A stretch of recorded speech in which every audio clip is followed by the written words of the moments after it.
How's it going, folks? So I want to go ahead and show you how to identify spam or phishing emails here, especially if they look really legitimate.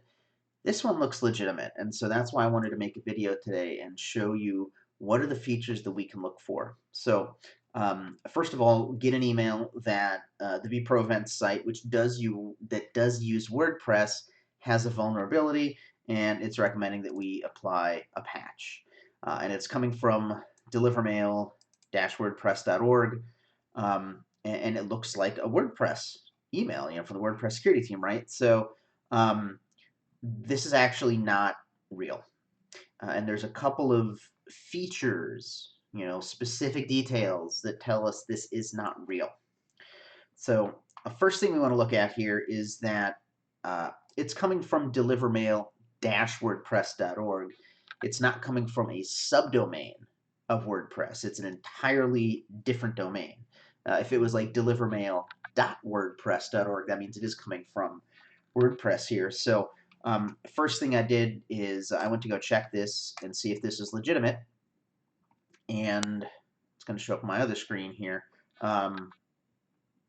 This is not a good website.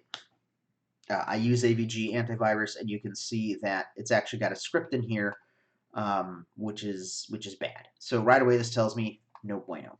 Okay, but let's say that you overlook that and say, okay, it's coming from WordPress. It's good, right? Well, okay.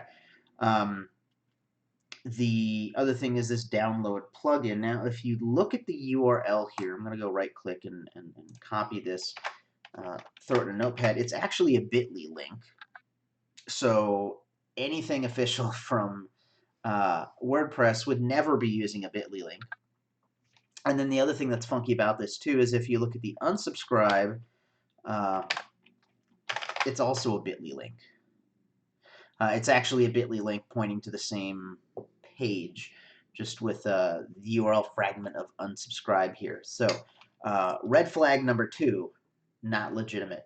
And the funny thing about this is that it's saying, hey, go ahead and apply this patch because there's a remote code execution that's a high risk.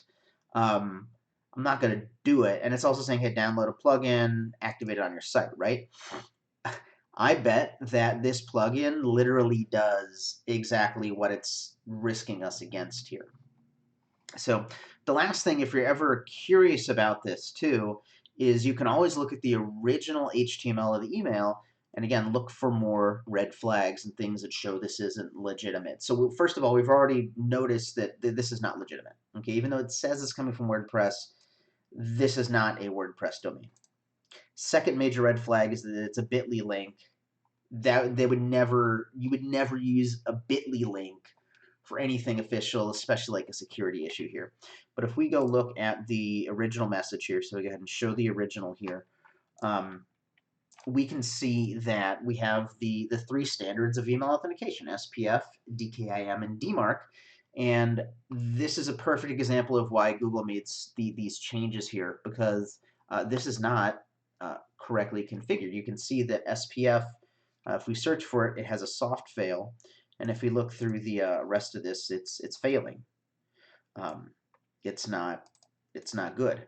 If we look at the DKIM for it, you can see that it does pass, okay, in some cases, but you can see that there's some errors happening. There's no key here, and then there's another one failing here. So that's that's very screwy. And then the other thing too is there's also not a DMARC as well. There's no DMARC in here. And so there's a lot of things that look legitimate about this, but if you just lean in a little closer and be a little more mindful, you'll see that this is complete horse garbage, and is absolutely not something that that you would ever want to install on your website here. But this one almost got me.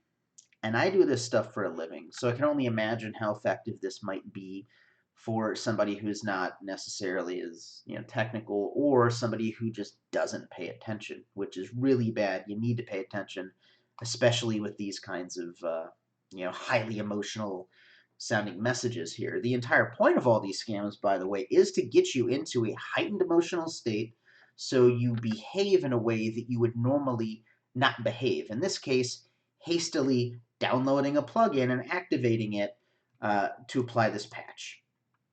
The other thing as well is that this is just not how WordPress would ever do anything. They would never say go download a plugin and activate it on your site. If there was an actual problem with the core WordPress, there would be a straight WordPress update that you would update directly from within WordPress. And I double checked, there is not.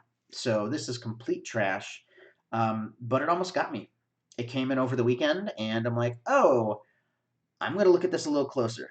And again, upon looking at it closer, it's absolutely no good. So stay wise out there, y'all. Pay close attention to this.